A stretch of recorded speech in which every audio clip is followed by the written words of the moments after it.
Wa an Ibnu Abbas radhiyallahu anhuma anna Rasulullah sallallahu alaihi wasallam, sungguhnya baginda Rasul qala bersabda, man kariha min amirihi syai'an falyasbir.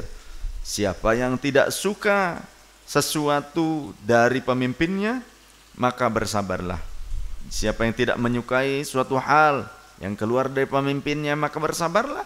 Fa innahu man kharaja minas sultani shibran, karena sesungguhnya siapa yang keluar dari baiat, dari kepemimpinan pemimpinnya sejengkal saja, ia melepaskan diri dari pemimpinnya sejengkal saja, mata mitatan jahiliyatan, maka ia akan mati dalam keadaan jahiliyah, sama seperti matinya orang jahiliyah. Muttafaq alaih. Sahihul Bukhari nomor hadis 7053, Sahih Muslim 1849. Lantas mereka berdalih, tapi kan Rasulullah menyatakan afdalul jihadi kalimatu haqqin 'inda sultanin jairin. Sebaik-baik jihad itu adalah kalimatu haqqin, kalimat yang benar, yang hak di hadapan pemimpin yang zalim, pemimpin yang buruk, tapi yang keluarnya caci maki, yang keluarnya sumpah serapah, ya, yang keluarnya provokasi, bahkan mengatakan tidak sah kepemimpinan yang sah, memakzulkan, menyatakan pemimpin yang sah itu tidak sah kepemimpinannya. Nah, ini berarti sudah keluar, ya, dari baiat kepada pemimpin yang sah. Maka yang seperti ini disebut khawarij. Disebut apa? Khawarij. Khawarij itu orang-orang yang keluar dari kesepakatan kaum muslimin atas kepemimpinan yang terpilih. Maka orang khawarij walaupun amaliyahnya seperti ahlus sunnah wal jamaah, tapi i'tiqadnya bukan ahlus sunnah wal jamaah. Karena itu bukan perilaku ahlus sunnah wal jamaah i'tiqad seperti itu. Coba kita teliti, ditelaah. Katanya kan kalimatu haqqin, kalimat yang baik, yang benar, kalimatu haqqin itu. Tapi kenapa justru malah kalimatul batil yang keluar? Maka berarti sudah keluar dari aturan Rasulullah, sudah keluar dari jalurnya Rasulullah. Jadi orang mengatasnamakan diri berjuang, berjihad, sebaik-baik jihad, menyampaikan kalimatul haqqin di hadapan pemimpin yang zalim, tapi menggunakan kalimatul batil. Berarti ini orang sudah keluar dari konteks hadits Rasul sallallahu alaihi wasallam, tujuan Rasulullah, maqasidus syariah.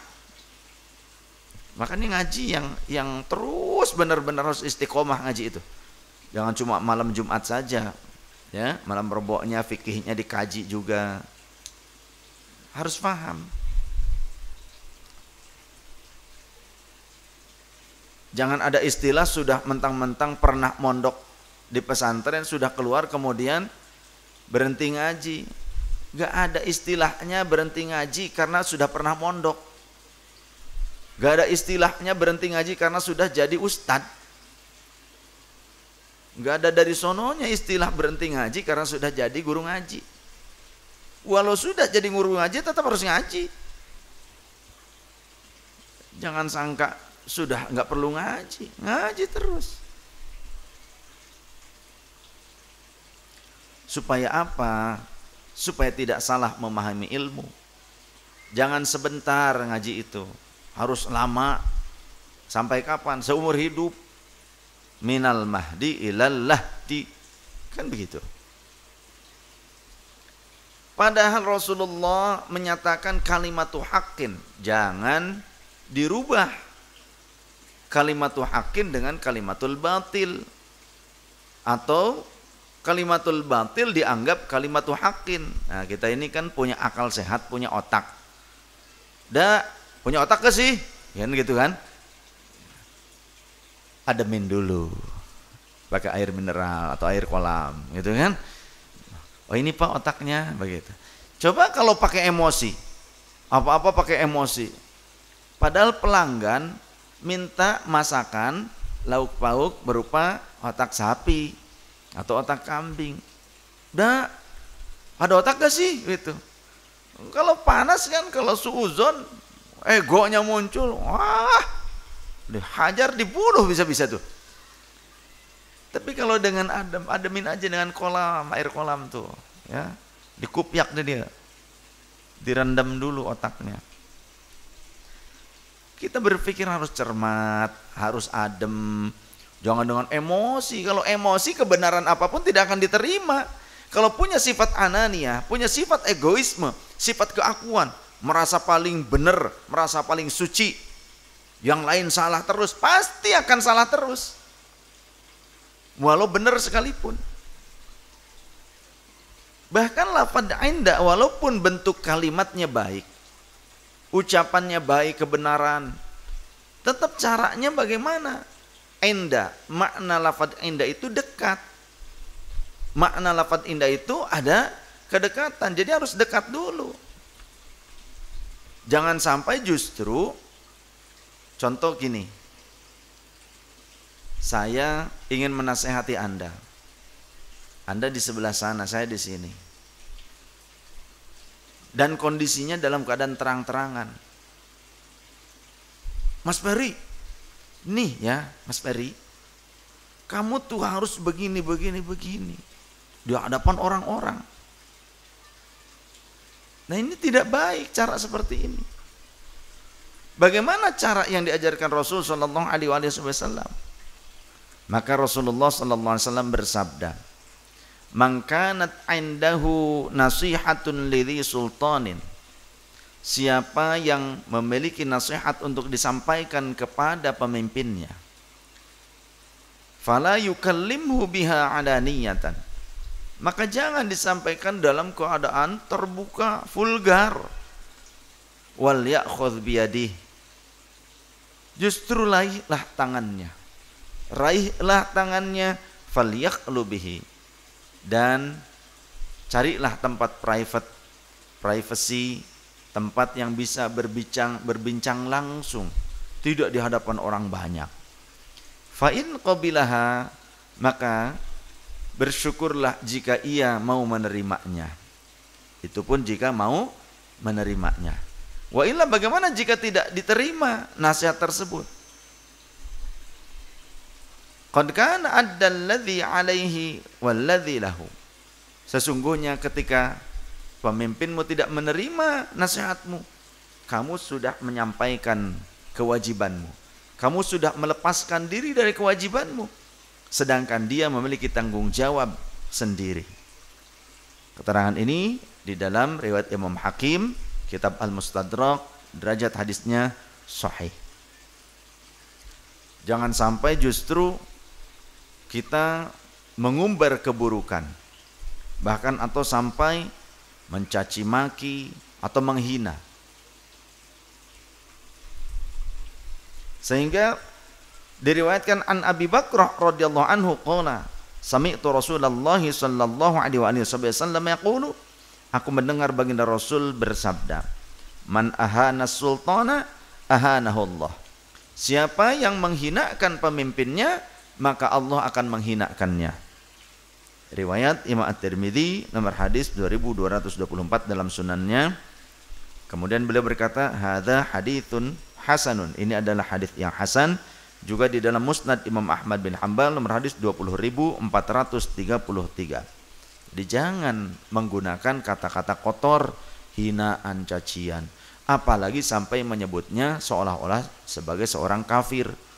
Narasi yang sekarang banyak dibangun di masyarakat awam, masyarakat awam nih, mohon maaf, banyak sekarang yang terprovokasi dengan narasi-narasi seolah-olah sekarang ini sedang terjadi peperangan antara muslim dengan kafir. Yang mengaku muslim cuma segelintir doang dari masyarakat Indonesia, segelintir kecil. Yang disebut kafirnya banyak. Atau mungkin diantaranya pemimpinnya, presidennya, wakil presiden seolah-olah dianggap kafir. Padahal muslim, apalagi wakil presidennya ulama, Sampai dianggap juga bukan ulama, yang ngomong bukan ulama. Yang dinilainya ulama beneran. Yang ngomong, yang menilai bukan ulama. Kan tidak pantas. Itu songong namanya. Sotoy, sombong. Ujub. Merasa paling benar, lebih hebat, lebih baik dibandingkan orang lain, padahal belum tentu. Nah, itu sifat buruk. Harus dikikis dengan apa? Dengan tasawuf. Karena tasawuf itu mengajarkan tazkiyatun nafsi, bagaimana pembersihan jiwa supaya menghilangkan sifat anania, sifat kibir, sifat ujub. Kalau kita tidak bertasawuf, ya sulit. Tasawuf itu bukan menghindarkan diri kita dari agama, dari syariat. Justru tasawuf itu memperbaiki amaliyah kita, tujuan amaliyah kita, mengamalkan syariatul Islam pada jalannya. Thariqah itu jalan. Untuk apa? Mengamalkan syariat. Mengamalkan kendaraan kita, memberjalankan kendaraan kita dan mematuhi rambu-rambu.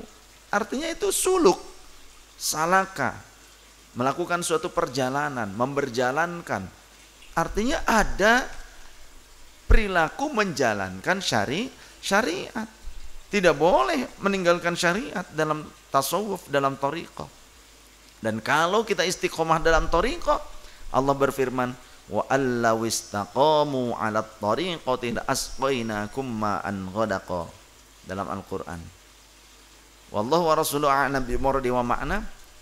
Jika kalian istiqomah dalam thariqah ini, dalam jalan yang lurus ini, la asqainakum ma'an ghadaqa, maka pastinya kami akan memberikan minum kepada kalian air yang sejuk. Nanti di mana? Di Telaga Kautsar, di surga nanti. Jangan keluar dari syariat dan thariqah.